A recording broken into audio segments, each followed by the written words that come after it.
November 14 నుంచి భారత్ దక్షిణాఫ్రికా జట్ల మధ్య 2 టెస్టుల సిరీస్ ఆరంభం కానుంది. ఈ నెల 14 నుంచి తొలి టెస్ట్ మ్యాచ్ కోల్కతాలోని ఈడెన్ గార్డెన్స్ లో, 22 నుంచి గౌహటిలో రెండో టెస్ట్ మ్యాచ్ మొదలు కానున్నాయి. టెస్ట్ సిరీస్ కోసం ఇప్పటికే 2 టీమ్స్ ముమ్మర సాధన చేస్తున్నాయి. ఈ టెస్ట్ సిరీస్ టాస్ కోసం బెంగాల్ క్రికెట్ అసోసియేషన్ ప్రత్యేక బంగారు నాణెంను తయారు చేయించింది. ప్రత్యేక నాణెం టాస్ సమయంలో ఉపయోగించబడుతుందని క్యాబ్ అధ్యక్షుడు టీమిండియా మాజీ కెప్టెన్ సౌరవ్ గంగూలీ తెలిపారు. ఈ కాయిన్ కు ఒకవైపు భారత జాతిపిత మహాత్మా గాంధీ, మరోవైపు జాతి వివక్షకు వ్యతిరేకంగా పోరాటం చేసిన దక్షిణాఫ్రికా మాజీ అధ్యక్షుడు నెల్సన్ మండేలా చిత్రం ఉంటుంది. శాంతి, స్వేచ్ఛ, అహింస మార్గంలో నడిచిన మహనీయులు గాంధీ, మండేలాలు గౌరవార్థం ఈ స్పెషల్ కాయిన్ రూపొందించారు.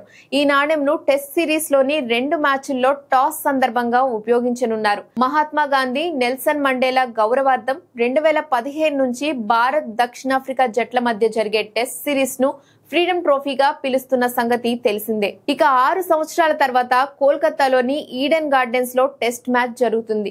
దీంతో టెస్ట్ మ్యాచ్ అయిన అభిమానుల్లో ఎంతో ఆసక్తి పెరిగింది. మొదటి 3 రోజుల టికెట్లు పూర్తిగా అమ్ముడైనట్లు క్యాబ్ కోశాధికారి సంజయ్ దాస్ తెలిపారు. మొదటి 3 రోజులకు ఇప్పటికే 96,000 టికెట్లు అమ్ముడయ్యాయని, మొత్తం 14 మిలియన్ టికెట్లు అమ్ముడయ్యాయని చెప్పారు.